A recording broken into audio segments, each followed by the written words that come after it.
Welcome back to 1010's Podcast. I'm your host, Robert Grout, and I'm sitting in the Kangi Motorsports studio. Across from me is my co-host, Adam Nilsson. And on Zoom, we have the ClubTR racer and Chop Top Challenge driver, Ryan Seiler. Hello, everybody. Thank you for coming on the show. This is third this year? Or last year? That was second. Yeah, third ClubTR. Third. Behind was it? Ben and then Grant. So Ben took first in the Civic, and then Grant from Iowa Ben Thorne, Gears and Gasoline, took first. Yep. Grant Davidson from Iowa took second, and then I took third. Very close with Dana, I believe. I think it was only a couple points this year. You weren't that far behind Grant either. It was coming down to the wire. No, it was. If I would have won Road America, it would have been second place. Yeah. So, unfortunately, it was coming Dana down to the wire there. me by a tenth. Oh, that's right. That's what it was. If you could have kept up with Dana, that's what it was. Yeah, I remember it being super close. Dana doesn't have the emotional attachment to his car that Ryan does, and it shows in his driving. Yeah, he hit all the curbs at Road America. And all of them. And Heartland Park. His fast lap at Heartland Park. So you come over Alpha, take the right across the drag strip, and then left is at 2. Yep. 2 wheels off, almost 4. Just probably 4 wheels in the air. That's his fast lap of the weekend. Got me by a second in Heartland. It was just silly driving. No fear from that man. Yeah.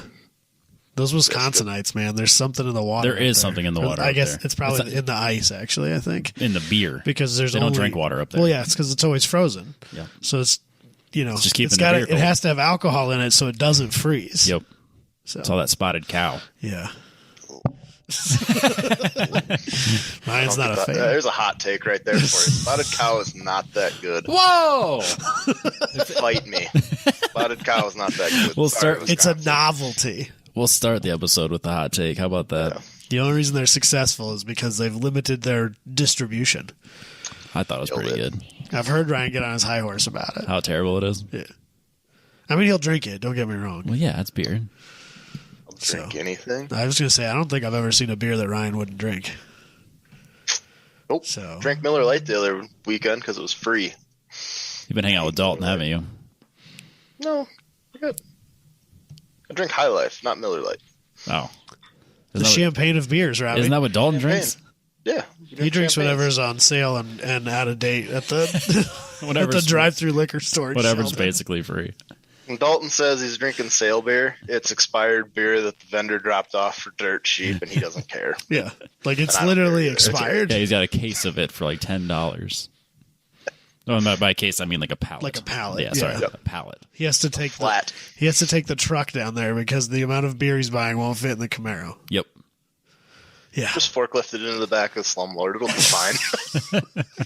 So, anyway, Ryan, as much as we've talked and traveled and done things together, I don't know that I know how you ended up in cars. And I know that your dad has a Corvette, but I don't think he's necessarily what you would consider a car guy like my dad is.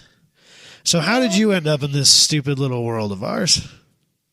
I wouldn't say my dad is not a car guy, but he was definitely not your dad as far as deeply delved into it. I mean, for better or worse, most people aren't. So yeah, I mean, he grew up. My uncles, they all had cool stuff. Dad had a Camaro in high school. Uncle had like a '72 or a Buick GTX. So we grew up around just having cool stuff. They had El Caminos and all that. So grew up having that. One of my uncles now has a Challenger SRT8, like 2012, whatever the first year was. So just kind of always been involved in it. And then with me being 30 now, grew up in the Fast and the Furious era. The old print magazines, and my brother was into Hondas, still is pretty much, but he's the one who got me into Hondas. And then my first car was my 91 Prelude that I still have today. And I was a deep car show boy for a lot of years. Yeah. What's that like? He was like way deep, like deeper than you ever got. Oh yeah. Wow. So you ended up like on the other coast, didn't you? Like yeah. So I put together or built that Prelude for So what some is the time. Prelude? Let's talk about that real quick. The Prelude is a 1991 Honda Prelude Si. It's a four-wheel steering model. So it's actually a fairly rare car. If it was a low-mile, stock, clean title car, it would be a bring-a-trailer baby. I've tried to talk him into putting it on Bring a Trailer a couple of times. Yeah, It got close a couple He years goes ago. back and I was forth gonna say, between I'm never going to sell this thing and I should just sell this thing a lot. I understand that. So do I. So do I. It got close. So I think I was 18, and we ended up going to Import Alliance down in Nashville, Tennessee. So actually, Gridlife was just there last weekend promoting Gridlife. Oh, that's right. Went down there, and that was like the peak, like JDM, clean, like never seen any of these Hondas with all these rare JDM parts. Just crazy to see clean cars other than like what rolls around Sioux Falls. It's just, cherry bombed Civics that are total shit boxes, and never really seen it. And just like, okay, cool, I'm going to do this. And that was when like the shaved engine bays were in and all that. So I was like, I'm going to start building the Prelude and do a shaved engine bay and make it look all pretty, and maybe hopefully one day get into Honda tuning. At the time was the magazine. And we kept doing car show stuff. I kept building the car. I was in college. So it was probably a 4-year process to build the car. And we kept going to Import Alliance every year. I ended up buying the engine and transmission that's in the car at an Import Alliance on sale and having it shipped back to the house. Jesus. So, yeah, I was deeply involved in the car show stuff. I've driven that car all the way out to LA and back. Did Pacific Coast Highway 1 in it from San Francisco down to LA. Just good times doing car show stuff. And it was actually that trip to LA that really spoiled my car show desires. Because like I didn't intend to go there to win an award or anything like that, but I saw all of the politics played, and I ended up actually losing a class that I could have been considered in to a guy that had a spray painted engine bay. So like, I'm not saying my car is nice by any means, but it's not a piece of shit. I put a lot of time into it and all that. So that one actually looks nice. If you go look at my S2000, that's total track rat. But went to California, came back, was complaining to my friends about said item, and my friend Jason Wynn, who's now in Wisconsin, told me we need to go to Proving Grounds the very next weekend. So we actually loaded the Prelude up on a trailer and trailered it up to Brainerd, Minnesota, and I did my first track day at BIR. So you did. I thought you did some autocross first. I didn't realize you jumped straight into the track autocrosses. Oh, okay. I think I was at every autocross you saw me at in Sioux Falls was probably the only one I ever went to. I was going to say, I feel like I may have been at your first one. Because I remember, like, Josh Vettis kind of knew who you were, but you guys weren't that friendly at that point. Yeah. Because you had crossed paths, but weren't friends like you are now. And yeah, but I was still a car show boy. Yeah, I remember it being real early on, and obviously because you still only had the Prelude at the time, you didn't have the S2 at that point. Yep. Yeah, and I remember riding in the Prelude because Josh was like, "Dude, you got to ride this thing." He's like, because it's 4-wheel steer, it's so weird because I guess so it doesn't activate when you have this until you have the steering wheel like so far, right? So the 3rd gen Prelude, in my opinion, not being biased in any way, shape, or form, is probably one of the better 4-wheel steering systems because, like, I think the 3000 GT or 300ZX had it, the R32 Skylines had it, all in that generation, and then GM came out with their quadra steer, and like everybody else had it. But the 3rd gen Prelude was actually like a fully mechanical system, so it's got a front steering rack that has a steering shaft that goes all the way to the back to another steering box, and that's what controls the rear steer. So there's actually a steering rod or a drive shaft per se running all the way down the transmission tunnel of the car. So it kind of looks like a 4-wheel drive system is what it looks like. But on the 3rd gen Prelude, if you turn the front wheels just like slightly to merge on the interstate, the rear wheels will turn in unison with it. And then once you get past a certain degree, the rear wheels will tip back against it to do a tighter corner. Oh, shit. And in an autocross setting, that is the weirdest thing ever because your steering inputs are so quick.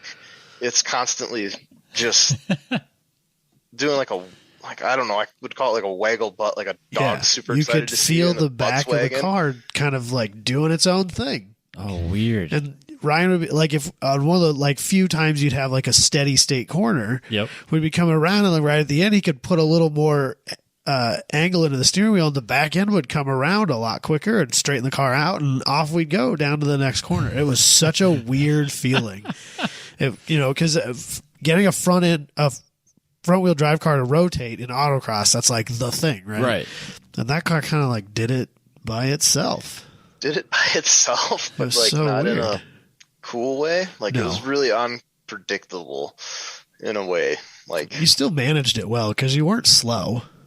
no, and if you rode in the car too, that was with the stock motor that made all of 115 horse too. So that car makes really? 200 wheel now. Oh, Jesus. I I bet didn't you realize that. I say once you get used to it, I bet you can be pretty quick with it. Well, I know, like, I mean, I don't know anybody else who's done anything with the Prelude specifically, but like you mentioned, the 3000 GTs and the Skylines and stuff like that. That's like one of the first things people do is delete that Oh, is it? because it doesn't work that well. But I think those are more of like electronically controlled. And Yeah, there's like hydraulics and all that. Like this is a total. There's no fluid. There's no electronics. The 4th and 5th gen Preludes, they moved to electronic 4-wheel steering, and that was a total not good. That's the first thing those guys do too, is throw that out the window.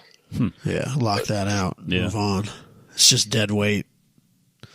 Yeah, So Nope, never driven a car like that. it's fun. Maybe I'll bring it down sometime, Robbie. it's Okay. really Right. cool. Or I can come up. It's cool.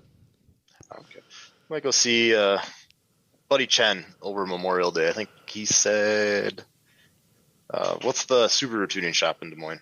Off the line. Oh, off the line. Off the Line's having a open house. So I might come down." That's a cool Oh, yeah, place. Offline's It's awesome. An insane shop for Des Moines, Iowa. It's when it's I a was great down shop. there a month ago, he took me there. I was Yeah. like, wow, Yeah, it's crazy. Yep.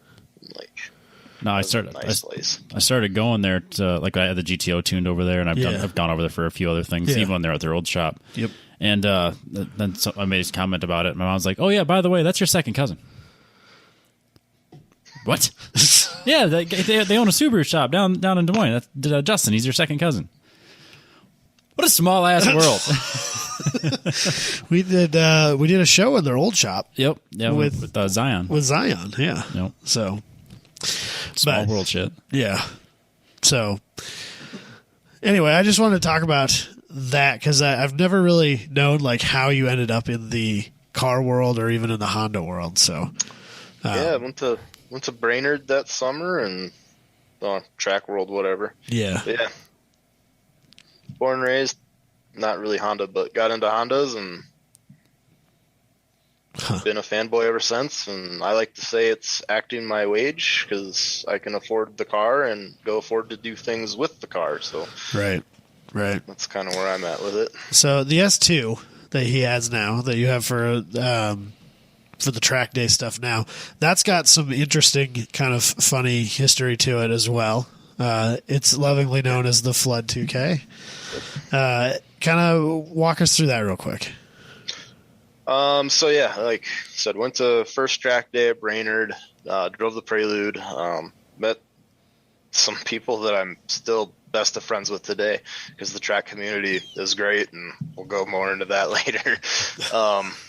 But I started tracking the S2, or not the S2, started tracking the Prelude. At the time I had the Prelude and I had a Civic Si as well, and I knew the backlight on my computer went away. I was going to like RPM to go to Fast Fridays and Sunday Fun Days and just enjoying it and starting to drive. And the more I drove the Prelude, the more I knew the dollar amount and the figures and all that were in the car. Like, I didn't want to make it a beer can. And started tossing around the idea of buying at the time, kick myself in the ass for this, an Integra Type R or an S2000 to do track day stuff. Because my SI needed a full engine rebuild and needed a lot of money, and it wasn't really the car I wanted, but I still wish I had today. That's another. That was probably crap up, not like the Type R, but that's probably crap up in value too. Gave that SI away. We don't talk about it. That SI had a full B18C JDM Type R swap with trans. That motor alone is probably worth like too much money. Yeah. Yeah. So like the bottom end needed to be rebuilt on that. That thing burned oil like a freight train. Standard Honda things. Standard Honda things. Yeah. Like I tried to sell it because when I was trying to sell it, I had already bought the S2000. We'll go into that in a second, but I was trying to sell the SI because I didn't need 3 cars and I needed a tow rig for the S2000. So that's where the SI needed to go. I was trying to sell the SI, full JDM B18C swap with trans LSD, full CTR interior, headlights. It was going to come on stock wheels, had tane suspension. Like, it was a really nice car. I All the still JDM wish I had it. Oh, yeah. Damn, Yeah, son. like, it was a nice car. I listed it for, God, that was probably 5-6 years ago. Listed it for $8,000. Someone DM'd me and told me to go kill myself because I was listing this car for too much money. What an idiot. Yeah. But I mean that's how it is though. Like it doesn't matter what you post. Oh, yeah. Like I remember the 240. Someone offered me like $3,000, and they weren't like. I mean, they're being an asshole, Right. but they're like, none of these mods count for anything. I was like, what? The motor's worth that now. Yeah, fuck you, almost, dude. isn't it? 'Cause those That SI, man. Those Type R engines are worth a ton of money now, aren't they? Those are worth probably $4,500 right now. Yeah. Yeah, that sounds about right. So Like, dumb. Like, that car was still back in the day. It was worth every penny I was asking for. Oh, I ended up yeah. selling it to a buddy for a song and a dance. And I think it ended up in the Des Moines area with a blown up motor. So if anybody knows where my Civic Si went, I'd like to buy it back. But before that, I was actually sitting in class one day, and a friend messaged me, "Hey, you should go buy this S2000." I learned what Track Midwest was that day, and this car was out in Wisconsin. And I picked up a 06 S2000 that was originally flooded out in 06 with 8,000 miles on it, that was bought by a shop in Chicago and then sold to a gentleman in Wisconsin who used it as an autocross track day car himself and put another probably 4,000 miles on it. So then I picked up this S2000 for a song and a dance back then. Wait, it has that? Is it that low mile-age? That chassis is under 16,000 miles. What the hell? What? I didn't know that. I had no idea. Holy shit, that's crazy. That's unreal. So yeah, that car came pretty much set up how it is-ish today. Came with the Olins, came with the roll bar, came with the seat, came with a set of wheels, and that was about it. It was a typical S2000 starter package. Came with RPF ones, had the APR wing on it, roll bar, go track days. Perfect. Paid $12,000 for the car. Did it have the hardtop? Had the hardtop too. That's a good price, man. Yeah. Especially when it's got some safety in it too. Yeah. Yep. Had an OMP containment seat. Yeah. Really nicely set up car, and then other than that, it was stock. But yeah, stupid low mile chassis.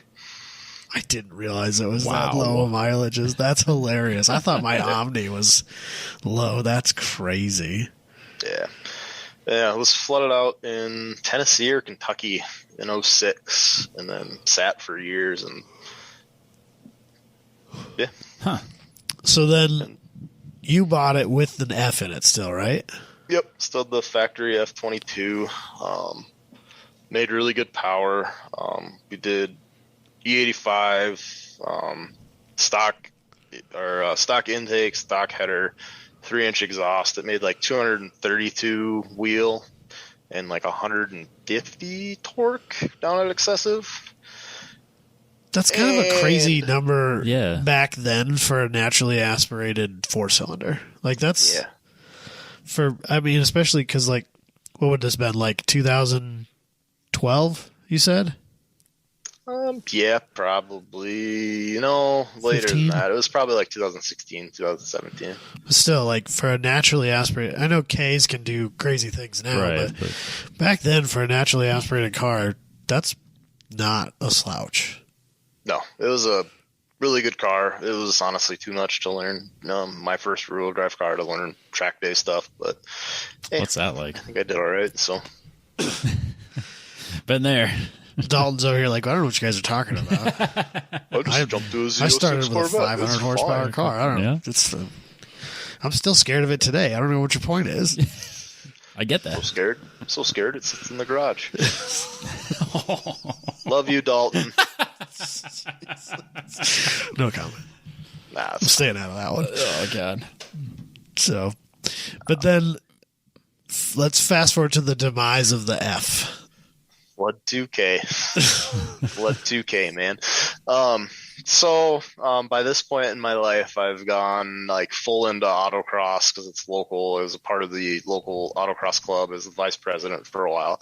And this is when I met Josh Fettis and really got to know him and become friends with him. And then we started doing the neon champ car stuff and all that. So with all this, I've dove more into the autocross and road course scene and all that stuff and met a lot of good people.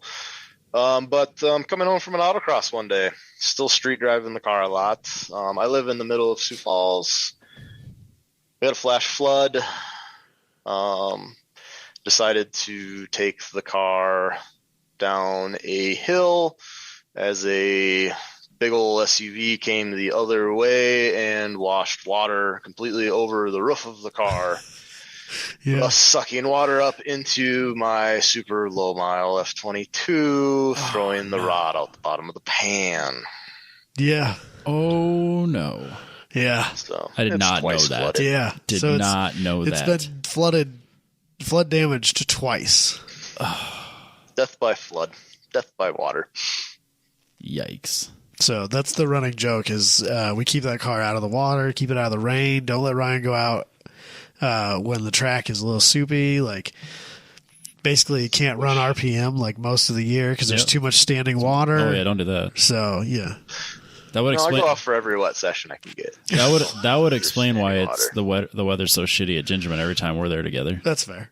It's your fault, Ryan. But it didn't rain any of the times. Yeah, this year we actually had really good weather at at Gingerman. Well, it was like super shitty dry, and the track was awful at the end of the year. So, I've never been to Gingerman on a good track day. Have I? I don't know. Once maybe out of 8 times. Well, so I don't know what it was like when you and Dalton went, but the first time you brought the 240 there, rained. October. So cold. We were the most miserable. That was awful. And then I don't know what you did with Dalton.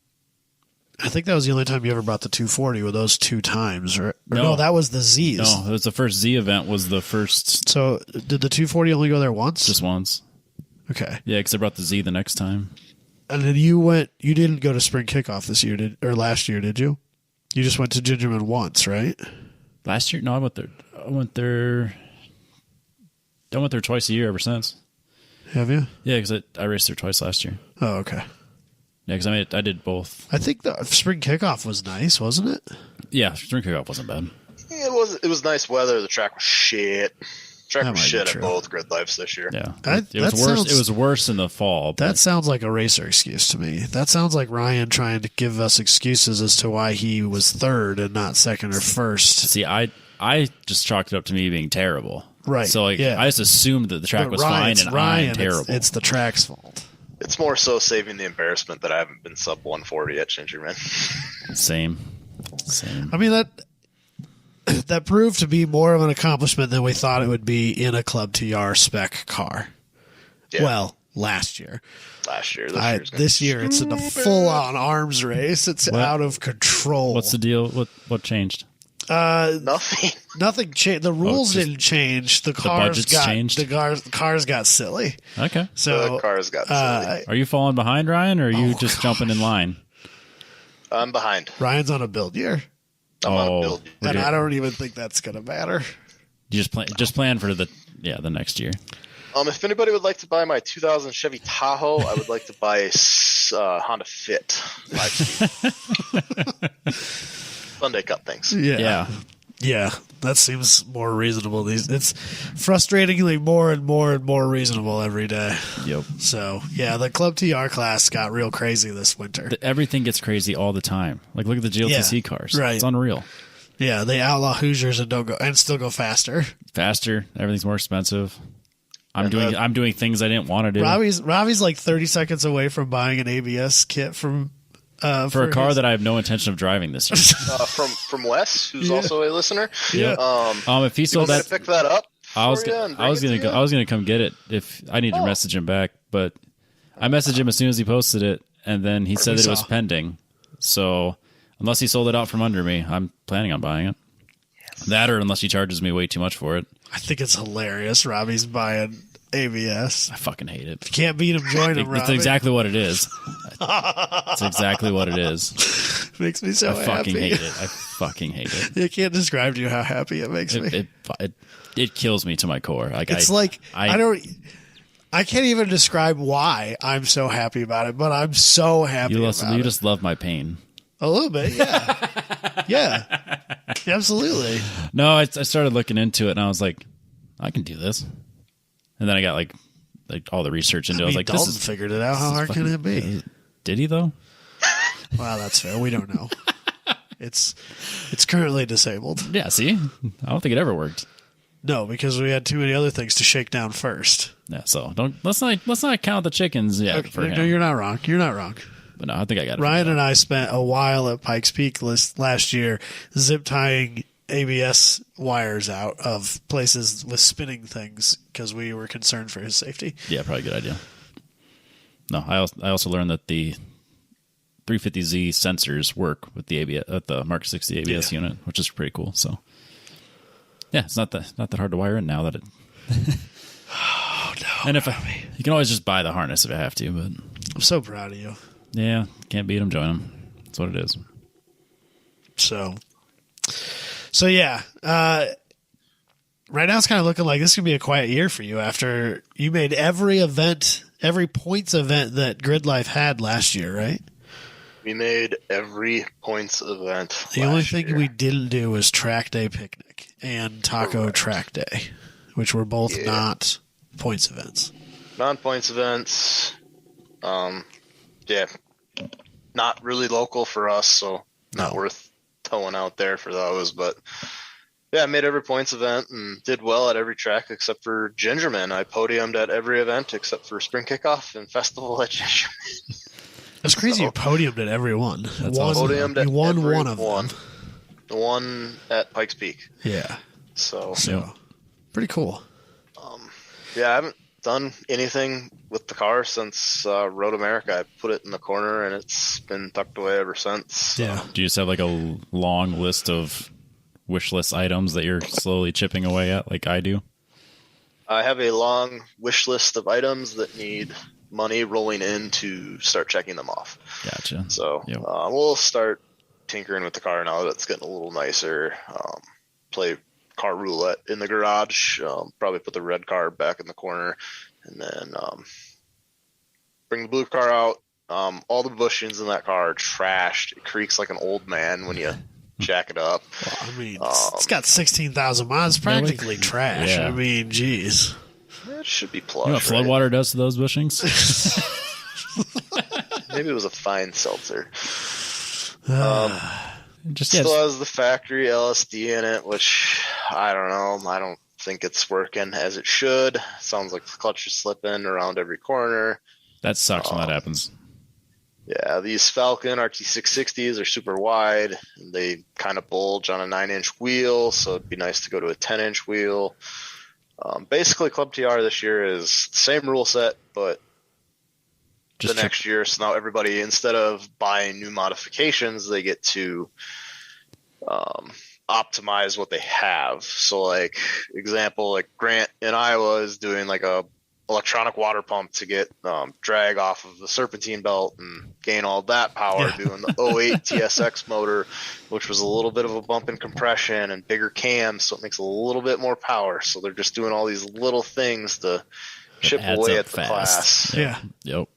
Yeah. Because they make 10 horsepower more, but they are closer to the minimum weight, and that's what matters. And yeah, ClubTR has become kind of an arms race, as I kind of predicted. A lot of people at the beginning of last year and through the middle of the season even were like, "Oh, it's going to be, my car can't be competitive," and like, it's going to be all K swaps, and it still kind of is, but like, just give it time, people. Yep. I don't think K-Swap is the answer for that class. No, As Adam and I have talked every ride home from each event, a K-Swapped Honda is not the winner for ClubTR. An example is Matt Williams' FC RX-7. Yep. Well-driven, well-built, totally dominated at Festival at Gingerman. The one time he brought it, he only brought it to NCM. No, it was time at. Wasn't that at Mid-Ohio, too? Oh, it was. He got first. I'm checking. Did he get first or second? I don't remember. I can't remember either. Because Grant, ran away with that event. Yeah, he did. So then he got second, and then Evan and I tied and got the trophy in half. Yeah, you guys are the only ones who have ever, tied to the 1,000th, which was wild. That was wild. That was a good time. So you guys cut the trophy in half on the podium, which is hilarious. Still my favorite trophy. Yeah, absolutely. Of the year. You're never gonna get that again. No. Mid-O results. Yeah, Grant ran away at Mid-Ohio. I don't know if Matt had problems or not, or if Grant just balled out through turn one. Yeah, I don't know. I know Grant had been there before, which helps. But I know Matt's been there too, and Matt's just fast out the gate. But I think he was still – I don't think the car was still quite where he wanted it to be or where it was at Festival. So, yeah. Yeah, I think – and there's some other cars – there's some rules in ClubTR that I don't think people have used to their full advantage. Oh, I'm sure. And that these K-swapped Honda cars can't use to their full advantage because of the way the rules are written. And that if people are just a little more creative with what they're doing, it's literally comes down to the point where you'd almost have to be opening up the rule book and going, what car should I buy to be fast in this class? Which I don't think most people do, especially in a new class. Right. So we'll get there. We'll get there for sure. I hope one of the cars that we've talked about on these tows home comes out and does well. It's so good. It'd be so great. So good. But I thank Gridlife for creating the ClubTR class for all of us in-betweeners in street and street mod. That's what they made it for was, all us K-swap guys that are in the back of street or the way back of street mod, because there's no no way I'm going to compete with because you kind of bounced back Alex and Moss. forth and then between those two classes the in the past, haven't you? Had done a few different events with Gridlife before ClubTR existed, and you just kind of bounce back and forth between street and street GT. Street mod. Street mod, sorry. Yep. So it's it was a constant pull the arrow off, kind of be in the mid pack of street, or you put the arrow on and you're at dead last street mod. So it's this ClubTR class is great because it makes sense for it's Club Track Rat. I used to drive the car to and from track days. That's what it's for. It's just people that want to go turn laps and do moderate track mods, aero and bolt-ons and all that. And it's perfect. And there's a lot left in that class. Yeah. Which is scary.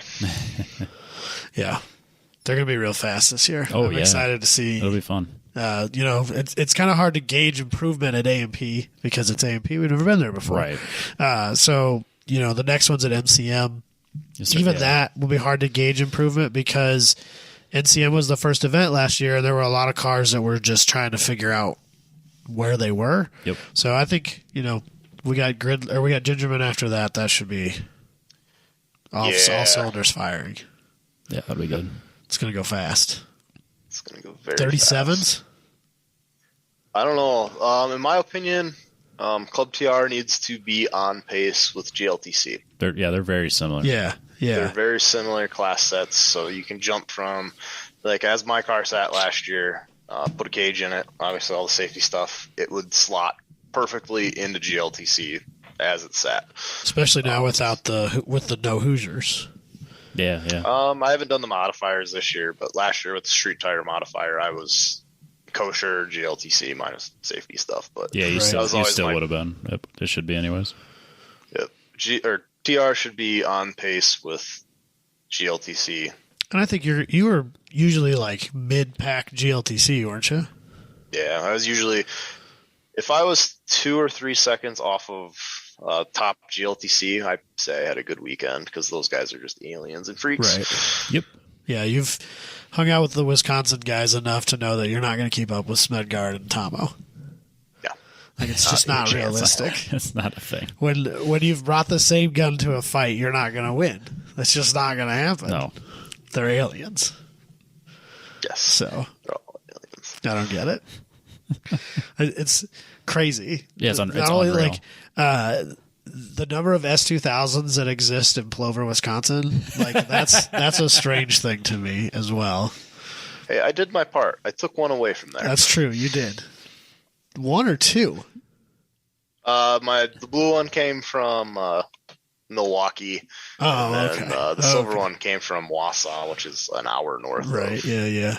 Kind of in the same group of people, at least. But came from that group of people. So, yeah. So okay. Yeah, if I do any events this summer, it's probably going to be with my silver one, which is bone stock, tires, brake pads, enjoy an HPDE, and hang out with the buddies. So that's my summer plans probably. And then if all goes right, I will bring the blue car to Heartland Park. That's when I'm hoping to have the Z ready.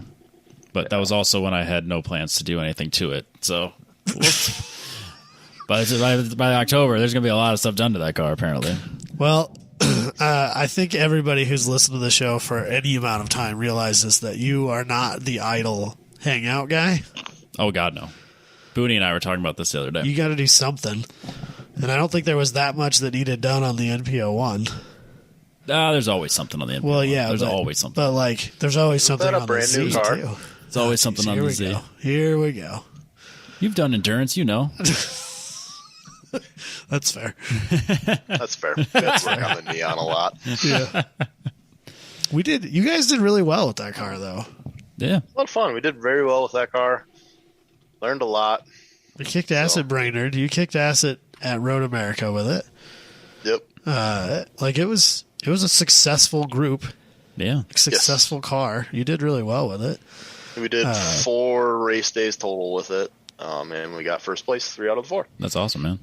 First in class. Yeah, well, first in class. I'll say winning Neon. It also won an unlimited. It has an unlimited. No, it does have a TT Nats unlimited class record. Yep. I mean, it's basically the fastest Neon in the world. Oh yeah, most he gave that away with all those records. Oh, he gave it away without those records. Are you kidding me? Yeah, he did. Fucking ridiculous. I couldn't believe he didn't sell that the first weekend at that price. And I don't think the car ever came back out and saw the light of day again. That's too bad. I think it got. Yeah, I don't. He hasn't heard from the new owner. Yeah, I think they offered to have him out to race the first event so he could learn the car and all the. I mean, it's a Neon, but it needed. How would that? Adam would know more than me because of his interesting car tastes and whatnot. But I can't remember the bearing setup on that. But that car needed new bearings and brakes. Oh, that's right. So Josh, some of the later, like Daytonas, or I think they were Daytonas that he had. The later knuckles and stuff like that had bolted bearings, whereas the Neon had press fit bearings. Yep. And but all that stuff is swappable. Right. And so Josh had like gone through the effort of finding those things because did he do that before Brainerd? He put all new bearings in it before Brainerd. But that's right. He came with spare hubs with bearings pressed into them already. Yeah, because he bought a parts car for a motor. So we had a full spare set, and then he had new bearings and hubs and pads on the car. And then he had a full spare spindle or however that bolted on or went in the car. And we got done with day one. Went okay. And then we parked the car, and it was our first race. We didn't know what the hell we were doing. Changed the oil in it and thought, all right, let's go to bed. Yeah, of course. Yep. And we get in the car, and we're at Brainerd, so we had to drive to the Donnybrook course, which was on the other side of the facility, and get in the car, and it starts not like an axle click or something weird. So we ended up changing the front spindles in pit with like 5 minutes to go. Oh, jeez. I think DeRuse was in the car. Yeah, Matt was belting in as we're putting the wheel back on the car, and like, are we going to make it? We made the checkered. We did. We made start. We made green flag, and then we actually won that day. That's awesome. We won against a car that was 12 seconds a lap faster than us. Nice. Because they didn't stay on track. Yeah, that's the difference. So we won the second day of Road America too, even though we were not on track very much that day. That's endurance racing. Yeah. So, but yeah, I remember he changed it to the bolt-in bearing after that race. Yeah, for between sure. that and Road America, so that it was more serviceable. And yeah, that'd be worth all it. that crap. And I think he changed brakes on it at that point too. And yep, brake pads were a problem that Josh fought with that car the whole time. And I don't know if it was the car's fault or the fact that the only places we took it was Brainerd and Road America, which are arguably two of the fastest tracks in the country. Right. And heaviest on brakes. So yeah. Well, no, I think also like he struggled to find a good pad option. Yeah, he did go leaps and bounds to try to find a pad. We tried Hawks. I think we tried Porterfields. Yeah, one of them he ordered like custom ordered, and they sent it to him without backing or not without backing plates. What was it? It was missing something. Clipped into the neon brakes, clipped into the piston. Yeah, and they sent them without any of the clips. And thankfully, Josh was the one that had to drive the car that stint after we put those brakes in it. He said that was the worst pad knockback he's ever felt in his life. Yes, there's nothing holding the pad in. Right. So yeah. Just like dumb stuff. Yeah, that'd be because the car's just not that well supported. Right. That was the issue. Yeah, which is funny because it was a factory challenge car. Yeah. Yeah. Such a weird car. Picked up in Marshalltown, just right down the road from us. And some kid drove that to high school with the cage in it. It was two brothers. They had two of them. They used to have two of them. It was a guy who owned the go-kart track. Yep. There used to be a go-kart road course track that we ran on a couple times. Yep. Josh ran on with his Miata, and then that guy sold the track and had like stuff. Josh Jones, your teammate, bought a bunch of go-kart crap from him. Yep. And had this thing, and I got the phone number from Josh Jones, gave it to Josh Fettis. He bought this for frankly a song and a dance. The guy needed a fuel pump in it, so we just like poured a bunch of fuel in it to get it to start. Like, okay, it runs. It had it running long enough to see it build oil pressure, and then it ran out of fuel, and Josh was happy. And good enough. So, but yeah, the guy was telling us like, yep, wanted the safest car I could find for my kids. These came up for sale. They had cages in them. Figured, what better? Okay, well, I mean, I like his logic. But remember the exhaust that was on that car when he got it? What exhaust? So obnoxious. I remember how loud it was. Yeah, it was a side pipe. I don't remember that, but I do remember being loud. Because Josh didn't leave that very long. But it was still loud. Yeah, the exhaust he put on it was too loud, but it had a side pipe on it when he first got it. The exhaust he put on it was too quiet because he put the stock one back on. Jeez. So, yeah, what a weird little car. Yep. 4-door. Yeah.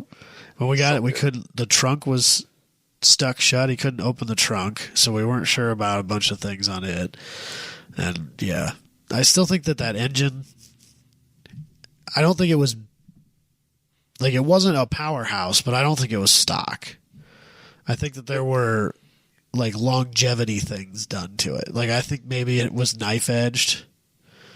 Yeah, it was sold as a blueprinted engine, Yeah. whatever that meant. But Yeah. that thing looked mint when Yeah. he dropped the pan. So he did put a bigger pan on it and all that good stuff. But That was he bought a high capacity like baffled oil pan for it that took like 6 months to show up or something stupid, and just like the car was fully kitted out. Yeah, for sure. And nobody wanted it. Yeah, that And I've seen less well prepared cars sell for way more money way quicker. Yep. Even less prepared neons. Right. Josh was convinced that it didn't sell because of where he lives. When the 944 engine blew up, we had a long conversation about buying this car. There was no doubt in my mind that at the time that car was for sale, if you were looking for an endurance car, there was no better car For the money. for sale, almost period, let alone for the money. Yeah, agreed. So, really cool. Because we could have got the car ready to go for a first race for what we were going to spend on an engine. Yeah. I was like, this is stupid. We should just buy this. A car with a history. Yes. So, Yep. Then I quit the team anyway, so it was fine. what's that, Ryan?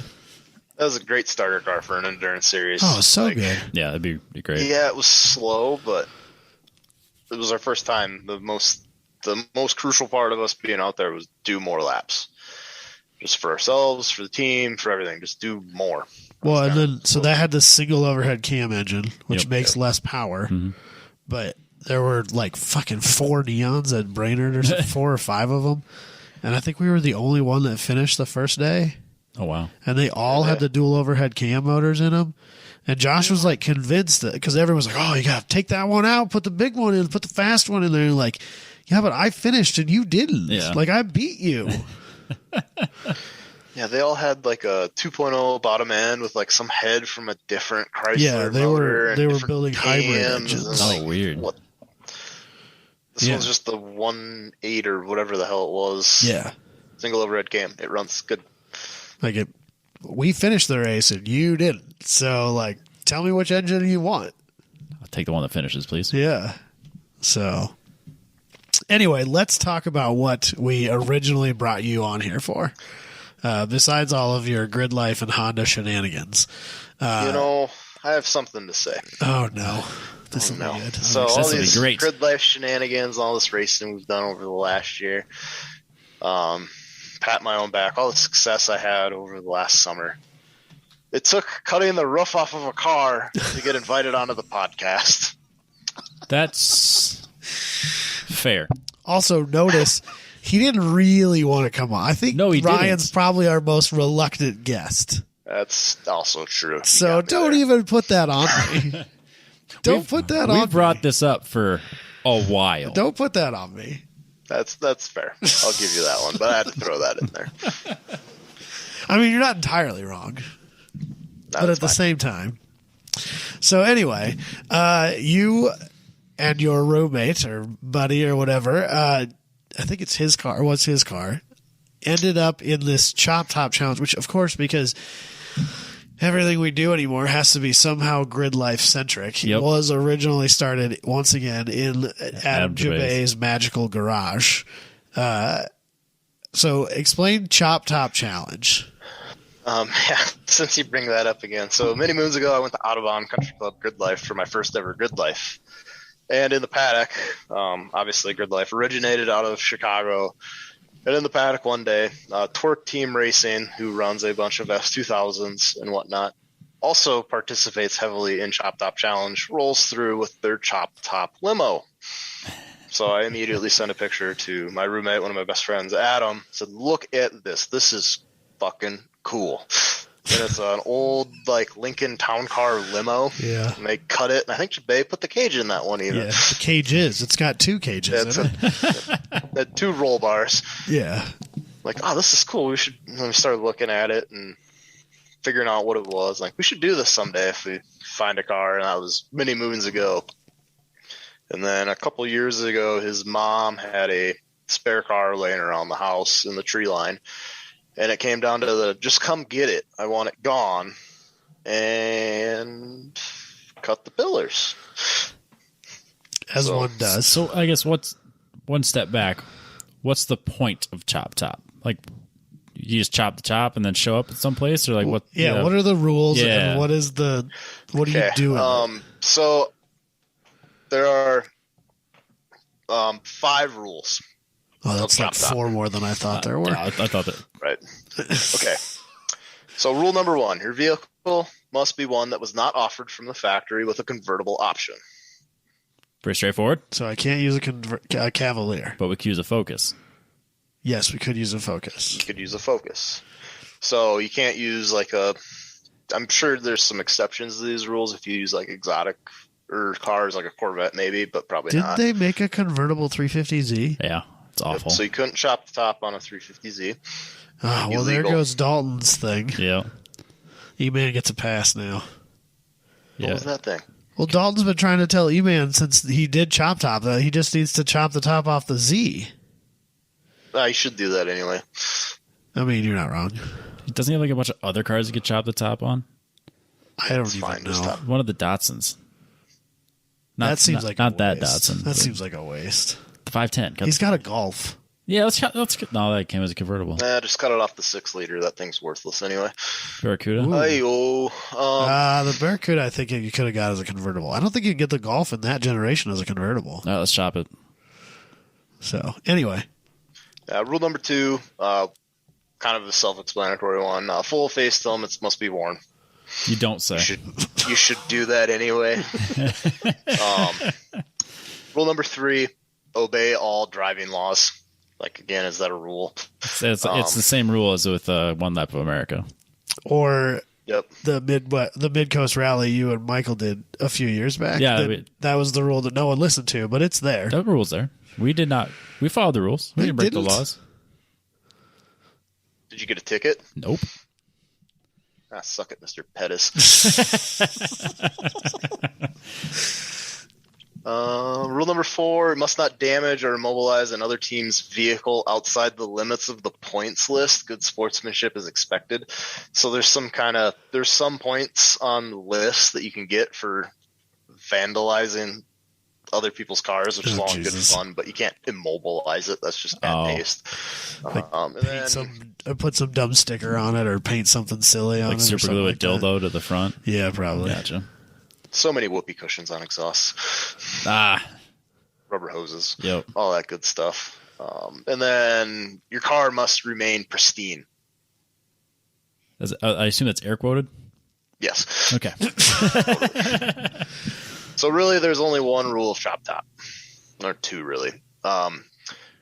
It's rule number 1, cut the pillars or get the fuck out. No windshield. So the windshield has to be gone. You can't even have like a little air dam. Some guy or a team this year kind of did a little engineering deal. They made like an air dam windshield. This is kind of neat. So that might be in the rules next year. No windshields. And then, can't be a factory convertible option. Is really the only 2 rules. The rest are self-explanatory and for your own good. So then are you rallying this across the country, or what do you do? Yeah, it's a points rally scavenger hunt vacation themed deal. So this year's, actually it was supposed to happen whenever the thingy the last couple of years happened. We were supposed to go from Louisville, Kentucky to Key West, Florida. This was 2 years ago, wasn't it? Wasn't this supposed to be 2020? 21, I think. It was supposed to be last summer. Oh, okay. I think. I feel like it was the summer before. Didn't last summer they do like a mini one in Colorado? So Adam took the car to Colorado last July and did the wet hot chop or whatever they call it. So he did the chop top in Colorado, where they started somewhere in Colorado and did a really beautiful vacation adventure deal in Colorado. So it's kind of localized. I think they started in Telluride and then ended up at like Pikes Peak or something like that. That would be fun. So the car had successfully done a chop top. So that one I think would have been more fun than. I mean, it would be cool to go all the way to Key West, which is what you did this year. That's a fun drive. Yeah, but Colorado would have been cool. So, well, I mean, it would have been fun. Would have been fun if we could have gone all the way to Key West. Spoiler alert. So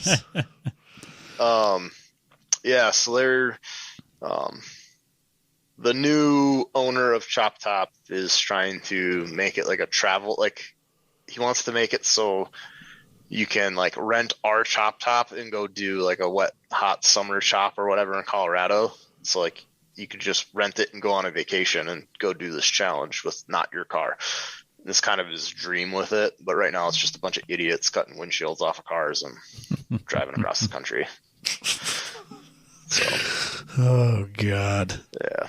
And this year was from Louisville to Key West was the main 2022 rally.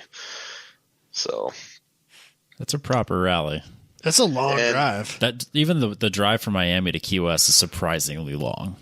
Yes, I think it was like I think the total mileage was like over 1,200 from Louisville to Key West. Yeah. So the finishing point was mile marker 0 across. Wow, I can't even remember the name of the bridge. 7 to Mile Key Bridge. West. Yeah. We were really looking forward to that. And That's that drive is super fun. Oh no.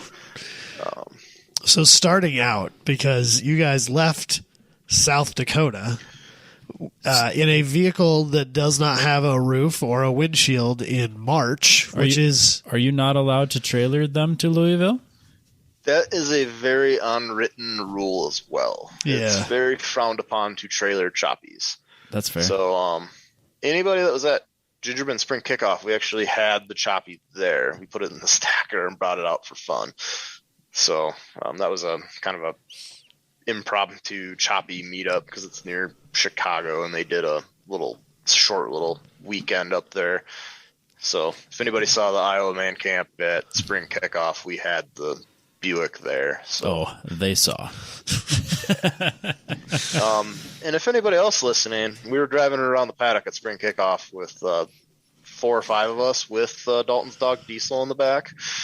Yep, I remember. Where are that. the pictures of that? Yeah, Dalton's really upset about the fact that there were No no pictures that ever surfaced Come of on, this Diesel was group riding in the of back with his people gold with chain. the dog and his giant gold chain around his neck.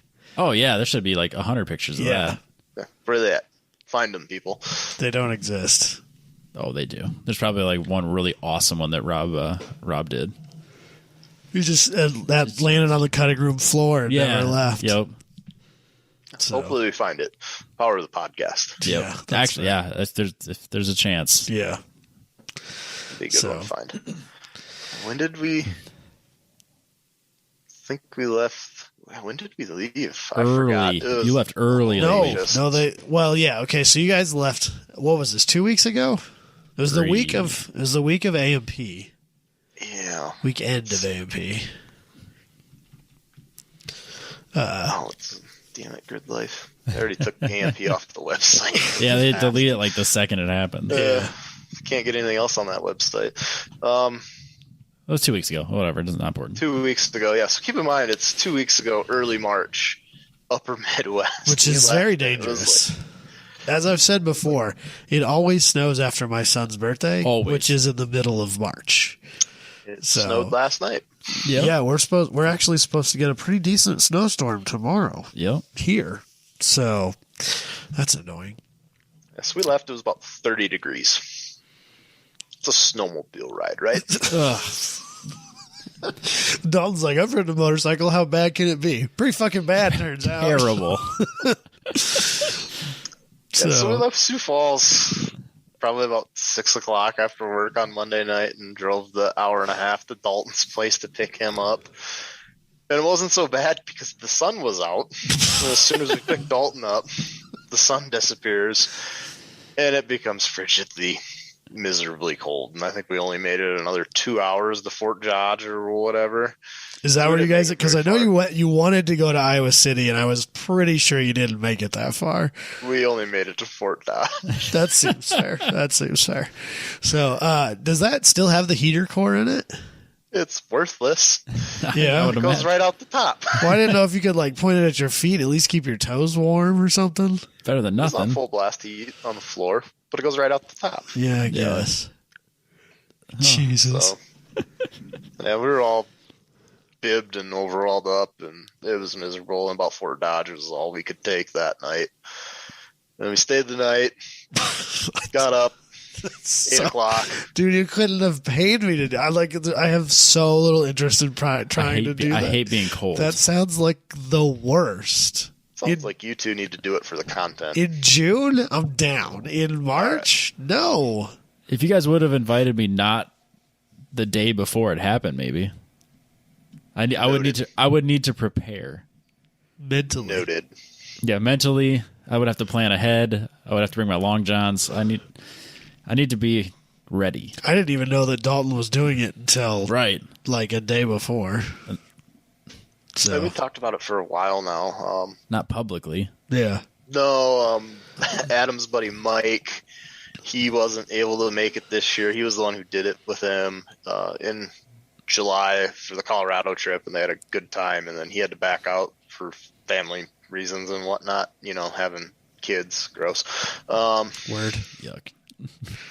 He couldn't make it, and they're like, well, who should we bring with? IowaMan. Yeah. Yeah, that's the first choice. Yeah. That is the first choice on It makes Chop Top. sense. Someone who is down for silly fun and good times. So I don't wonder they didn't invite us. Yeah. That makes. I mean, it's starting to. The puzzle's starting to fit together. Yeah.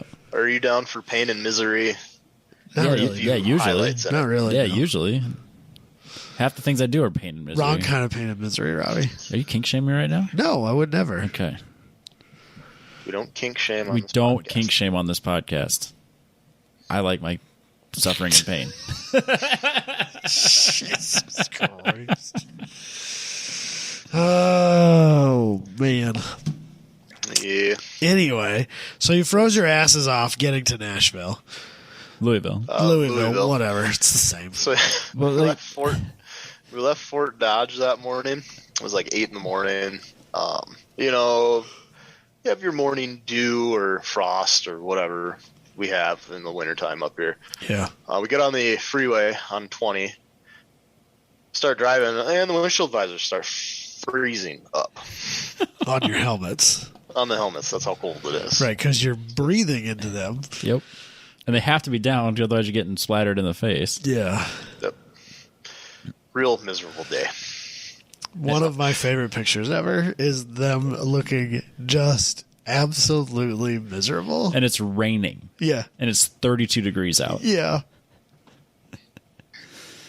Did it rain the whole way from Iowa to Louisville? No, it didn't rain until our last day. So we can talk about that Yeah, later. let's get there. 'Cause your last day was not the last day of the Chop Chop Challenge. So you guys went down there a little early and did the bourbon tour or whatever.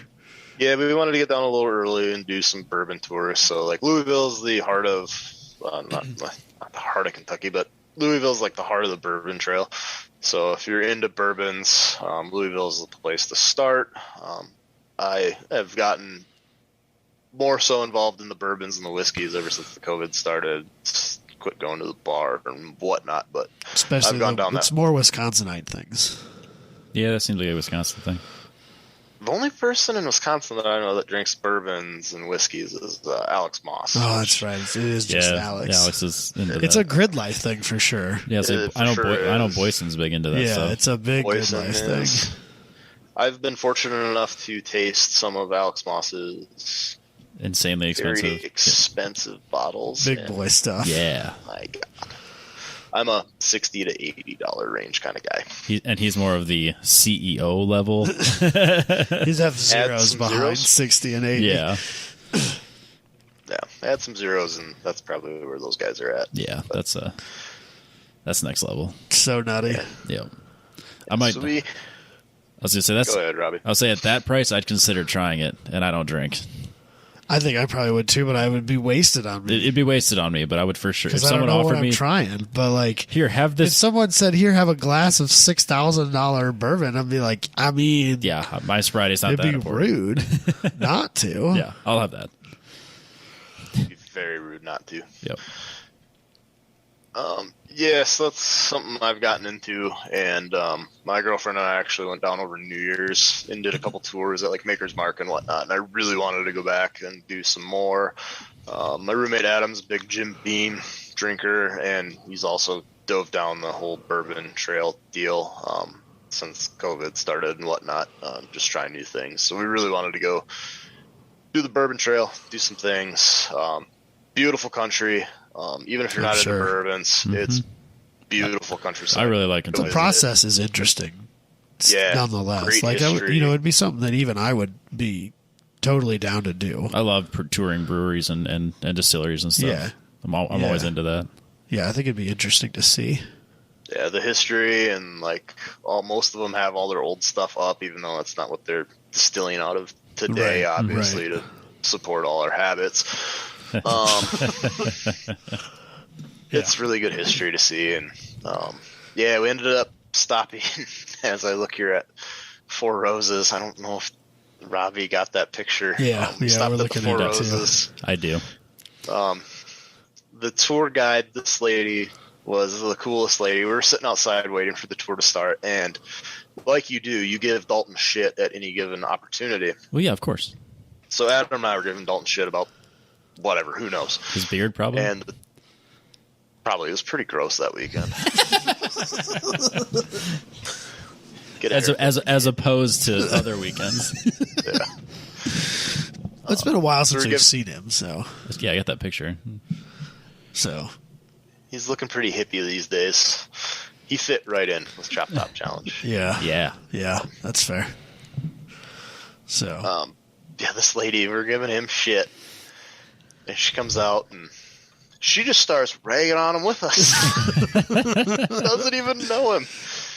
So we did the tour, and we got to keep our water glasses, which is just a bourbon rocks glass and all that. And she's like, I'll come gift wrap them for you. I'm like, can you write eat shit, Dalton, on this? And she does. And then she tells Dalton to eat shit. It was the greatest.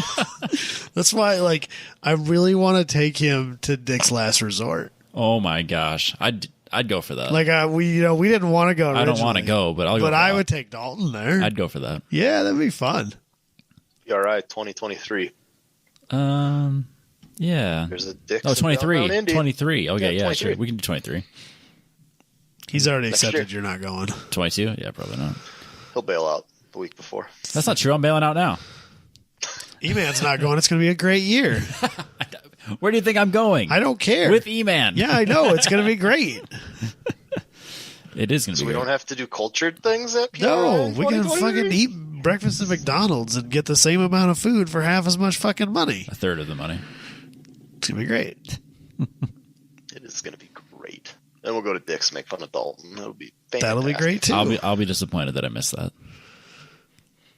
So. You'll have to be there. Anyway. So, after the bourbon tour, it's time to start the shenanigans.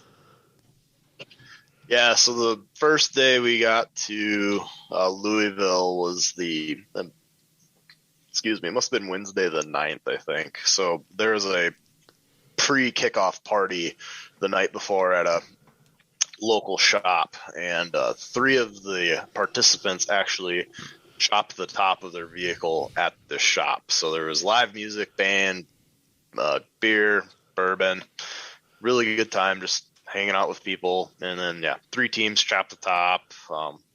Jason's team chopped their top off their Volvo. A father-son team, I think the dad was like 72. What? They chopped the top on their Dodge Ram pickup. And then the originals that started Chop Top Challenge, Adam's going to be mad at this. I'm still a little upset about this. They bought a late 90s GMC Safari van. So good. It was. By Iowa and South Dakota standards, that thing was mint. Oh, so cool, Robbie. There's no pictures They of cut it. the pillars and the roof right off that thing. It was great. Oh. So like 8 of them, I think, rolled deep in that.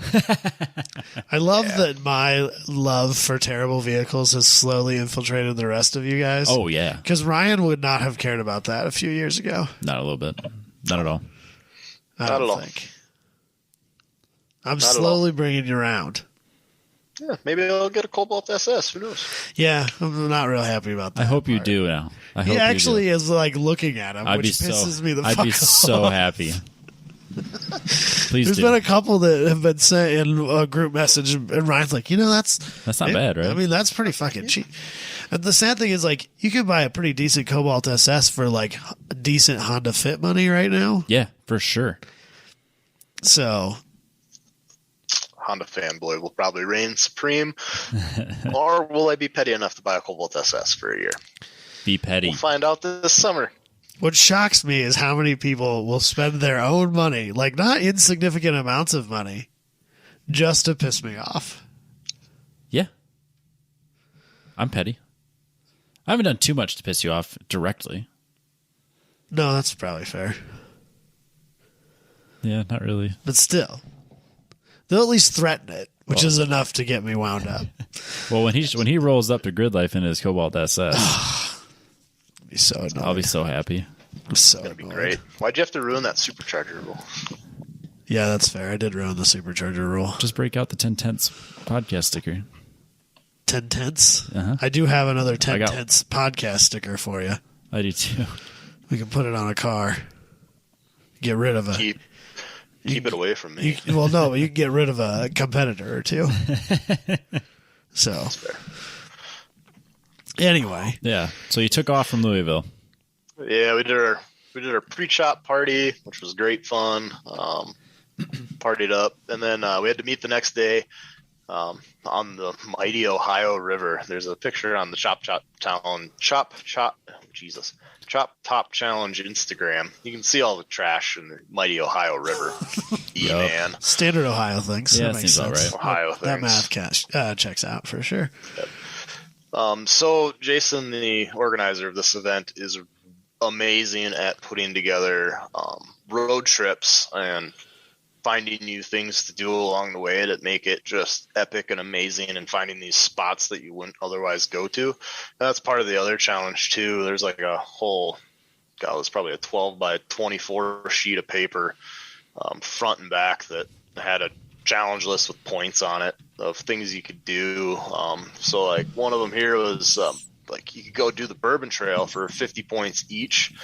If you go visit Bullet, Wild Turkey, Four Roses, Jebetha Creed, Woodford Reserve, and Buffalo Trace. Like, so we went and visited some of those. Or you could drive your ass all the way from Louisville to St. Louis. Keep in mind, you have to be in Key West. So we left Wednesday morning, and you have to make a midway meetup point, which was in Jacksonville, by 7:30 on Friday. We left Wednesday at 8. There's points on this list in St. Louis, Missouri. That's the wrong Those way. It's totally the wrong way. Absolutely the wrong way. They're weighted more heavily in points because it's further away. Right. So a lot of these OG guys will pull all-nighters and just drive and just knock all these, as many points as they can off. No, thank you. Yeah, so we started on the Bourbon Trail basically because we're in Louisville. So those are worth 50 points. You go to St. Louis, anything in St. Louis is worth 200 points. Okay. Go to another town in Missouri, 250 points. So it's even further away. But you have to be in Jacksonville by Friday, March 18th, 7:30. There it is. So that was only 2 weeks ago. Damn. 2 weeks ago we were leaving That's crazy. Louisville, Kentucky in a chop top. So yeah, there's a whole points list. Just things to do, and then part of the requirements were you had to take at least one of the epic roads. And there was 5 of them. So like we were 4 hours away from Tail of the Dragon. I'm sure everyone's heard of that. Yeah. No, I never heard of it. Blue Ridge Parkway. Bunch of stuff I can't say the name of. Yeah, right? But Right. yeah, very beautiful drives. So we started our day out doing some bourbon tours and stopping, and just we were never in it to win the event because we knew like the OGs and everybody was like the people that are going for points will go for points, and they will just Annihilate murder you if you're trying to Right. win and you're not into staying up all night, which I'm not really into that. No. They did one to Vegas one year, and the top 2 teams were so neck and neck that it was actually the Twerk Team limo went out way into the desert to get this other challenge that who they were tied with did not go get, and they ended up high centering the limo in the desert in the middle of nowhere and failed to meet the final meetup. High centered a limo off the road in the desert with no roof on it. What the fuck? Yep. Jesus. It's like they take it seriously, but they have fun. Yep. But it's just like, man, we're not gonna come close in points. Let's just go do things we want to enjoy. So like before we even went, obviously we don't get the challenge list until Wednesday morning, but we wanted to go do bourbon tours. We wanted to go drive Tail of the Dragon regardless. So we kind of already had a pre-set up vacation plan, and conveniently enough, what we wanted to do was on the points list, albeit it wasn't a lot of points, but we got to go do it. So we left Wednesday. It was actually really nice. Finally didn't have to wear long johns or a coat. Got to enjoy the car. One of the dumb things about a chop top is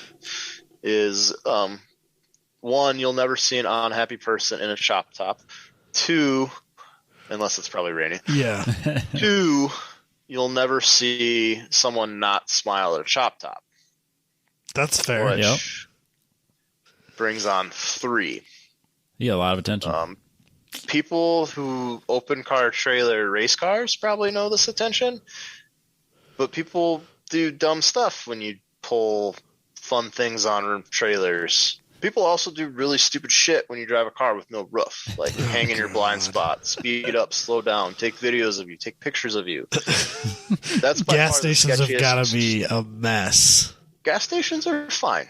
Come ask us all the questions you want. I know, Please but do not still. hang out in a blind spot. Yeah, And that's speed fair. up, slow down. Oh, it's just that's the worst part about Chop Top is the people around you. Yeah. How about the cops? Yeah, we did get pulled over on Tuesday going to Louisville for the. That was actually the first time the car has ever been pulled over. Yeah, because And Adam like pretty puts miles on this thing, doesn't he? Yeah, he pretty much daily drove it all last summer. Never got pulled over once. Never got He's a hassled. mechanic, so like this thing's sitting out in front of a mechanic shop somewhere every day. Every day. Like, oh yeah, it's my car. I drive it to work. That's Oh, amazing. Okay. Literally was this conversation every day with anybody that came in a shop. Whose car with no roof is that out there? That's fine. That's fine. Jesus. You That's drive that? Drove it to work. That's so good. What do you do if it rains? I don't know. Don't drive it Keep to work. going? Just wear a jacket. Drive it? Yeah. So other people around you is by far the worst part about Chop Top. But we did get pulled over Tuesday night on our way into Louisville, and that was totally a the cop pulled us over just to check it out moment. Yeah. So that was in Illinois, and pulled us over, asked us what we were doing. We told him. He followed us on Instagram. He followed Chop Top Challenge on Instagram, and he also ran all of our licenses in Illinois. Dalton and I don't have any outstanding toll fees in Illinois, so that's good. That's terrible. Lame. That's bullshit. For as many times as we drove through that state and never paid a toll. Did you ever get a bill? Never got a bill. Oh, my bill showed up. It's $37. Eat shit, Robbie. Yeah. I genuinely think it's because the trailer is so long that that the picture took the picture too early, and they didn't get a license plate off of it. That makes sense. They probably mailed it to Jabay. That'd be amazing. Yeah, I know that guy. He did the windows in my house. Yeah. Send him the bill. What the fuck is that? That's the guy that does my windows. So I don't know how they got away with that. That's crazy. I know they took the front license plate off of it one time. Just I remember in case. that. Nope. Kosher in Illinois. Weird. So then it Find was IowaMan Racing on Google. Yeah. so then it was just smooth sailing all the way to Key West. Then I assume. Yeah, so we started Wednesday morning, did a Bourbon Trail, did Tail of the Dragon, and then I believe the second road we did was the Blue Ridge Parkway, which was right around the corner. Kentucky Hillside, Knoxville, Tennessee area. A bunch of Sunday Cuppers, Matt Williams, and all those guys that actually kind of live in that area, and attack the dragon and all those roads all the time. Now it makes sense why they're freaks of nature Yes. after you drove those roads.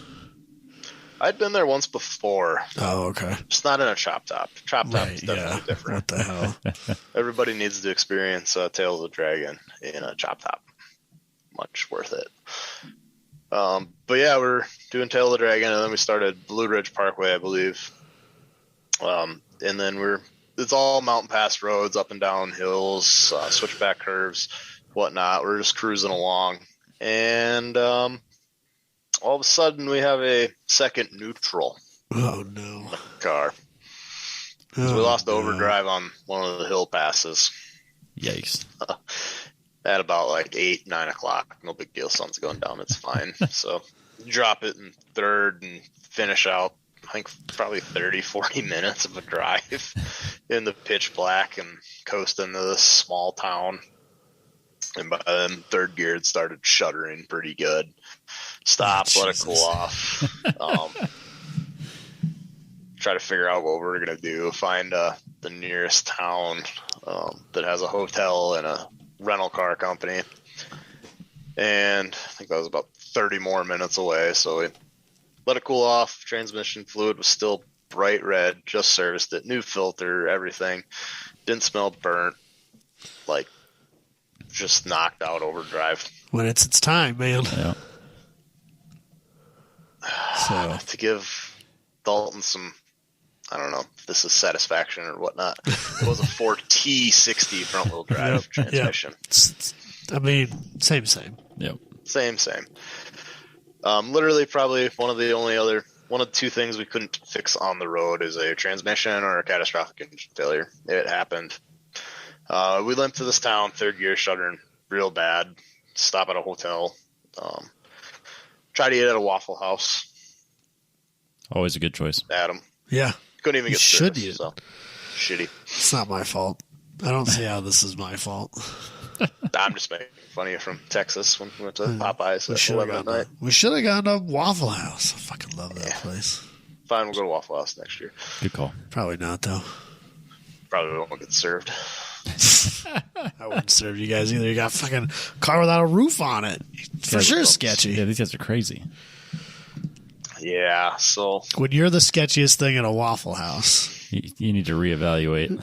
Yeah. it wasn't a points challenge. I feel like that should be. Don't get served at a Waffle House. The sketchiest thing in a Waffle House. So, like, part of our planning and mapping that we did was we wanted to do Bourbon Trail, wanted to do Tail of the Dragon, and we wanted to go to Gridlife AMP. We wanted to stop by, say hi to the buddies. So we were trying to get to Chattanooga, Tennessee that night. We ended up in Athens, Tennessee, which is a town I never want to go to again in my life. It was 2 hours, 15 minutes from AMP, thankfully. That's That's not too bad, then. So we got the car there, got a hotel, got situated, then tried to plan our next strategy. Like, okay, great. There's a enterprise rental car in a rental car company in town. Go rent a car. We can get the hell out of here, go to AMP, maybe go to Jacksonville, whatever. At that point in time, our intent was to finish the challenge in a rental car and just enjoy the vacation that we had all planned. And apparently, with the state of affairs in the world, rental car companies do not do one-way rentals unless you plan them out at least a month ahead of time. What? So when your transmission shits the bed in your chop top in Athens, Tennessee, you can't rent a car one way from Athens, Tennessee to Sioux Falls, South Dakota. What? That sucks. Why would they care? I don't know. Do you want to know what the fee is if you do if you rent a car in Athens and drop it off in Sioux Falls? So an extra 1,000. Oh, we would have gladly paid that. What? Oh, Okay. you should have just bought another. Yeah, the fee if you drop a car off at not where you rented is they report it stolen and then charge you for the MSRP of that car Oh. What? because they don't want their inventory moving locations because they don't have any because they're idiots and sold it off because of COVID. Oh shit! And now they can't get cars. Shit. That makes a little more sense, but damn. Okay. Yep. The junkyard didn't have a car you could have bought from them? so you Cut guys, the roof off you of guys, and kept going? Yeah, you should have spent $1,000 just to buy another car. Yeah. We tried to do that too. Yeah, I'm sure. I figured you would. I'm sure you were on Facebook looking for a car. Yeah. We found a cherry Buick LeSabre, like a 2000 or so. Oh, yeah, boy. It was like 45 minutes away. It was like $1,500. Oh, yeah. Okay, we'll go buy that. That thing's like rust free. I mean, come on. We're in the South now. Yeah. Lady hits us back. Guess someone's on their way to buy it right now. Damn it. You just posted it like an hour ago. How many people are buying Buick LeSabres? On Thursday at 10 a.m. It would have been really weird to drive it half a block down the street, get out, and start cutting the roof off of it. Or do it in her driveway and leave it there. Thanks. Can we get half off? Yeah, sure. Here's the other half. We don't need it. Jesus. That's amazing. So, yeah. At that point, how did this all pan out? We knew Gridlife was at AMP, so I hit up Andy at ASM. I asked if he had extra room in one of the rigs to go back to Wisconsin, if we could just get there. He thankfully did. So we ended up junking the car in Athens, Tennessee. Rule number 6 of Chop Top, unwritten rule. Always bring the title. Yep. So, I would have never thought about that. Yeah, that's... Yep. So, did he have it? Oh, yeah, we had the title. Oh, that's hilarious. Smart. So, what you do is you Google scrapyards. You drive to the closest one there. Jesus. Wow. And you sell your choppy for scrap, which is extremely high right now. That's fair. You're not wrong. That worked out. So, what didn't work out is this is a small town of like 13,000 people, and there was a college right dead center of town. When we drove in, there was college kids walking around campus and playing volleyball, doing what college kids do. There's Uber in town.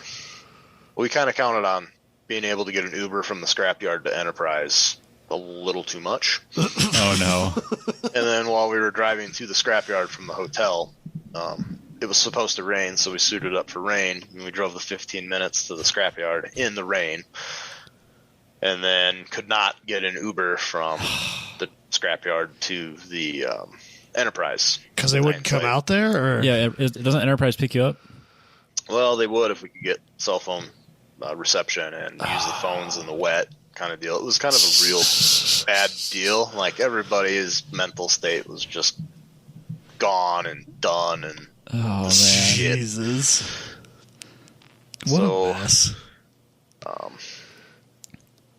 Yeah, so we walked 45 for 50 minutes in the rain to get to Enterprise. You should have just held off on scrapping it, drove it back into town, and then gone back. Well, we had already scrapped it. We signed the title, which was another funny thing, because the scrapyard we took it to, we pull up, like, you guys scrap cars? Like, yeah, we do. Like, okay, we got a car. Well, is the gas tank out of it? No, we drove it here. What do you mean you drove it here? Come outside real quick. Come here. I got something to show you. And at that point, some guy comes in. Y'all drive that here? Yeah, all the way from South Dakota, man. You want to buy it? Yeah, I'll give you scrap for it. Jeez, it's probably rolling around Athens, Georgia right now. I hope it totally is. I hope it's their scrap car or their scrapyard car. Oh, yeah, man, that would be the here. best scrapyard runabout. Yeah. That would be hilarious. That's great. I really hope it is. That's so, yeah, this funny. guy's like, I'll buy that. I'll pay scrap for it. We got $300 for a car with no roof. Jesus.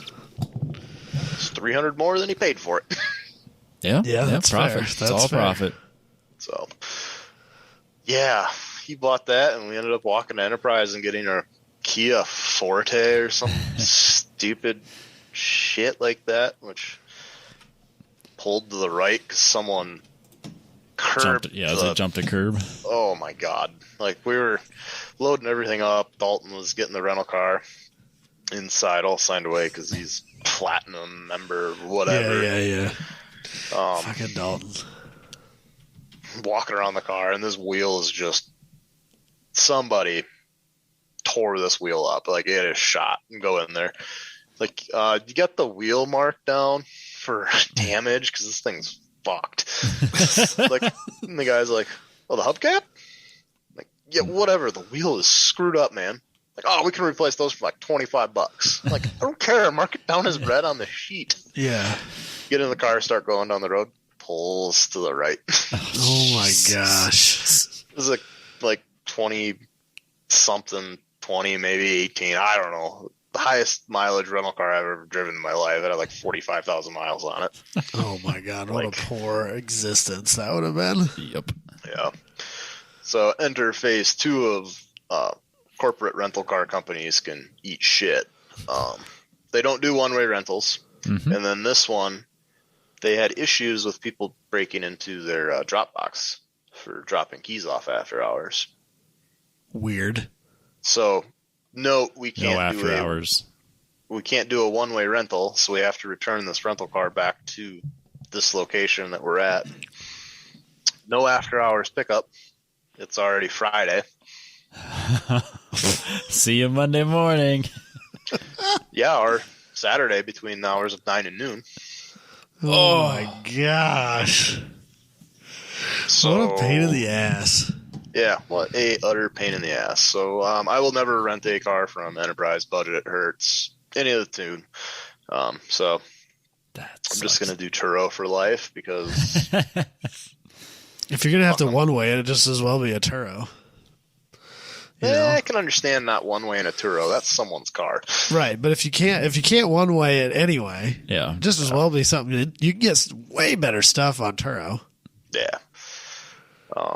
So yeah, we finally rented a car, finally got all situated and got a game plan going. We had a tentative ride with the ASM crew back to Wisconsin. And then, like I said, my good buddy Jason lives in the same town as Andy's shop. He's like, yeah, just take one of my cars home, get it back whenever. Nice. Like, cool. Great. We just need to get the AMP. We just need to get with the Gridlife family and we'll figure it out from there. But we still have this rental car that we have to get back the next morning between 9 and noon. Still have to figure that out. So we drive the 2 hours, 15 minutes to get the AMP, start hanging out with buddies, start having cone beers with Matt Williams and crew and doing karaoke. What's with the cone beers thing? What I don't know where the cone beers came from. But so they're literally in tiny little autocross orange safety cones, but like cup sized. I guess I would say they probably hold a beer. They're not made for. These were not intended for drinking out of. They're actually like autocross cones. Yeah, they're like little soccer kids. Yeah. They're totally not intended for food and drink purposes. So I mean, neither is a shoe, and people do that. It's fine. Yeah, the cone was way safer. So yeah, we started walking around the paddock at Gridlife. So A, we needed to find a ride home to South Dakota. And B, we needed to find another car to drive this piece of shit rental back to the piece of shit rental company the next morning. So we just started around asking people. Right, yeah. Like, hey man, can I borrow your car tomorrow morning? Can I borrow your car? So who'd you end up finding? Yeah, so who was the kind person? Yeah. I believe his name was Connor. He actually works grid for Gridlife. He had flown in to run grid for the weekend, and he had actually rented a Chevrolet Spark Nice. from the airport. That's a fun car. And he had graciously offered to let us borrow it. And we had asked if we could come get it at like 7 in the morning so we could be to the rental car place when they opened at 9 in Athens and then back to somewhat enjoy the day of racing because Saturday was the last day at AMP. Mm-hmm. Turns out he was sleeping in the car for the weekend. Because that's what you do at Gridlife. That is what you do. Yeah, that makes sense. The math So we checks out woke again. him up at 7 in the morning and Kicked him out of his bed. Which we are forever grateful for. And then drove our piece of shit rental back. Did you guys at least buy him breakfast and coffee or something? Or just kick him out of his bed and say, see you later? prefer not to say, but So you it was didn't kind get of the breakfast and latter. coffee. Yeah, there was nothing around the track. It was worthwhile. What are you gonna do, man? What are you gonna do? Yeah, it was one of those deals. Yeah. Filled it up, put some money in the center console for him. Good we enough. did at least do that. So Yeah. forever grateful. Like I said, Gridlife family is the best family. Where else can you walk around a paddock and be like, "Can I borrow your car?" Yeah, no Here, shit. take my keys to my rental. So yeah, we returned that car at 9 a.m. the next morning, and same guy came back out. You guys are back already? Yeah, we want nothing to do What with choice do you we anymore. have, asshole? It's either return it today or Monday. And quite frankly, Or go to we want to be jail. home Monday. Yeah. Yeah.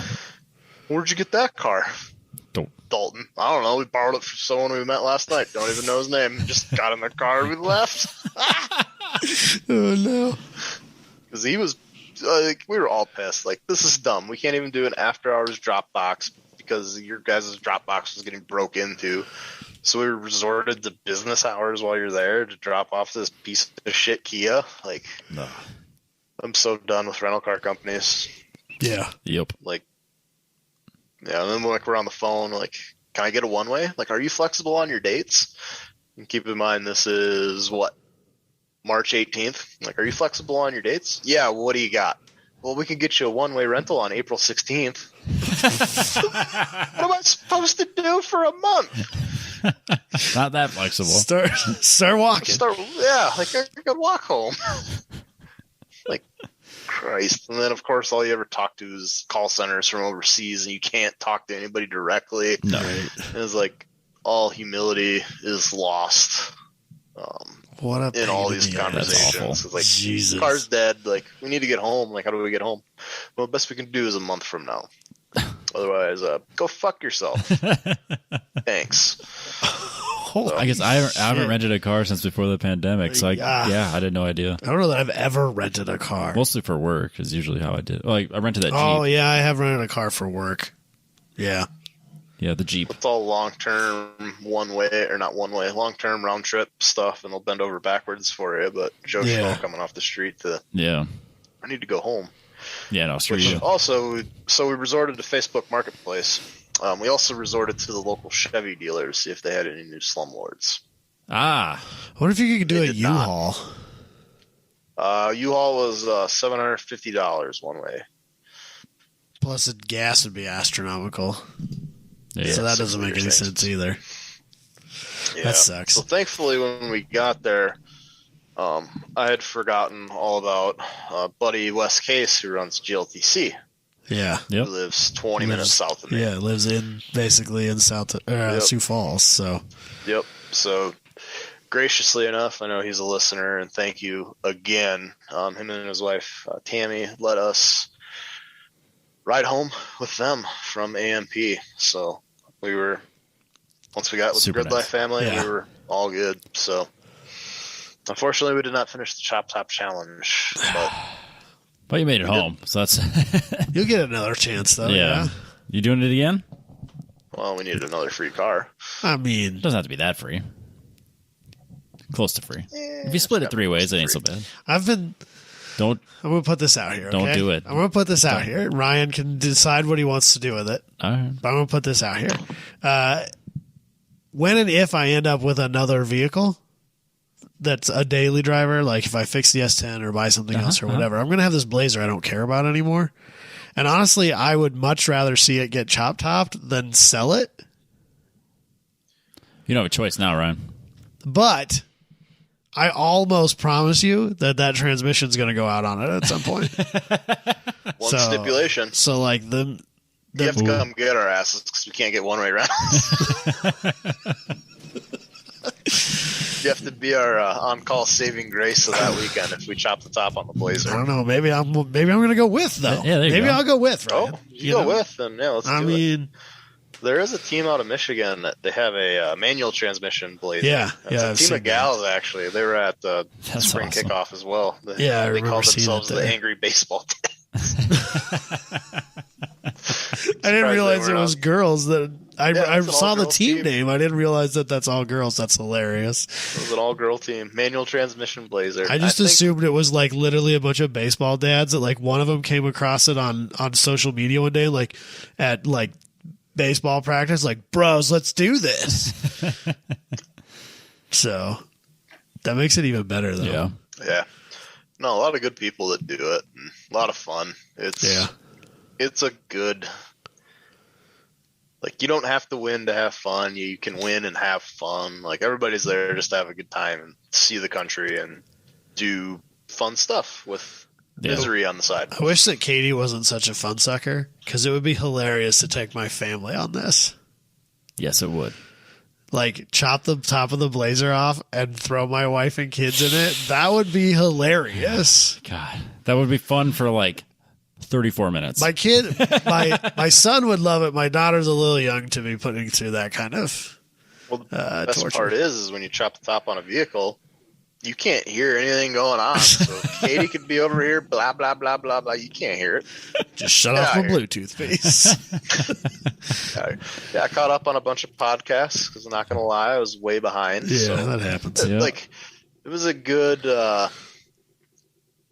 like Zen-ish kind of moment where like you're not really You're on hanging your out with phone a whole buddies, lot. but you're doing hanging out your with own buddies, thing. but you're just thinking about it. You're Yeah. actually enjoying the Yeah. countryside and enjoying the drive, and it's like really good. It's actually would be like the routes he puts together. It'd be Yeah. a really good family vacation. It did look really fun. If it wasn't, Maybe in like cold 5 or and 6 raining. years when my kids are a little older and can handle something like that, though, I would seriously consider doing that as a family vacation just for the lulz.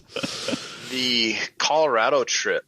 Let's see here. I'm on this. Because that was more point to point. That was like, or that was a lot was more of a shorter of a directed- deal. Yeah. Colorado was more of a directed trip, whereas this one was like, go do whatever you want. Be here by this date. Right. Kind of deal. Colorado was more of like a rally. Yeah, like you had checkpoints and whatnot. Right. All that. But there was a team of, I think, 7 or 8. It was a family, and they cut the top on their Suburban, and it was a family of like 7 people. They're all grown and like our age. Right. But Dad drove the Suburban, and the kids did the challenges in the back seat and told Dad where to go, and it's a family affair. It's kind of neat to see, and they all dressed up in. Trying to find a picture. They had a great costume set. Doing so it in my much- minivan would be funny too. the Fanny Van would be great. Make sure the sliding doors still work on it and all that. Yep. It'd be so good. So, be pretty good. That is one thing you should probably do. We did weld the door shut on ours. We didn't do a roll bar. It's Safety third. Yeah.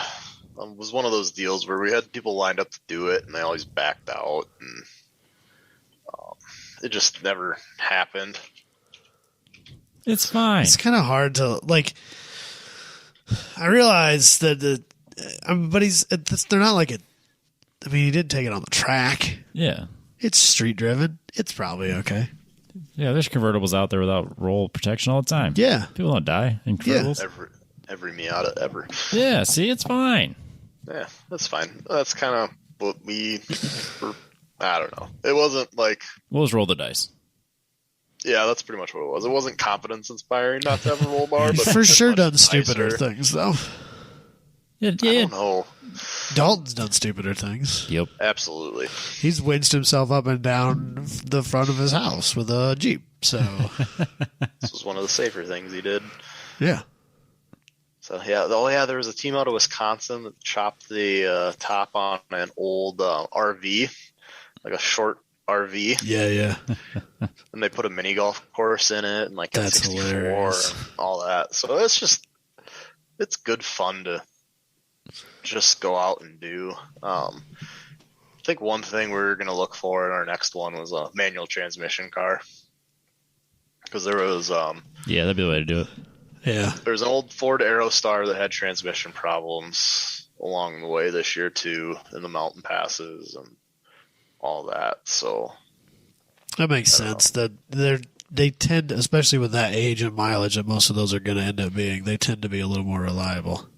yeah, just take out a variable of reliability. So Yeah.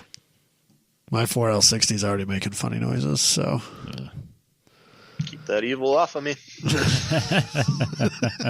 My Tahoe is doing great. yeah. Drove it today. Nice. Well, I think, Ryan, I appreciate you coming on, despite your little bit of hesitation, but I think it was good still. I enjoyed it. So, That was a good time. Maybe come on again if enjoyed. Let's do some other stupid stuff and talk about it on the podcast. So, Yeah, anytime. Do that. Robbie? Ready to wrap this up? Sure. All right, so we want to remind everybody the reason we do this podcast, that we're able to do this podcast because of the partnerships and sponsors we have. So remind everybody to head over to Factory Fabrication, factoryfabrication.com for all your fabrication and custom whatever you want needs. If you need to get caged or railed, hit up Booney. So if you want like a cool table or custom furniture or chairs, whatever, railings in your house, safety cages in your car, Booney will hook you up. Factoryfabrication.com. And also head over to mypetrobox.com. Petrobox is your monthly automotive car culture subscription box. You get shirts, car care products, tools, magazines. Just all sorts of cool automotive-based stuff that shows up in your doorstep once a month. If you want to do that, use the code TTP15 to get 15% off your first box. And then if you want to kind of pick and choose some of the stuff they've done in previous boxes, you can head over to their website, go to the shop. Same code applies, TTP15, you get 15% off literally everything that's available in the store. So if you need mechanics gloves, car care products like glass cleaner, stuff like Eagle Grit, that's available sometimes. So if you just go to the shop, you know what you want. You will not find mechanics gloves or like Adams polishes and stuff like that cheaper than using our code at mypetrobox.com.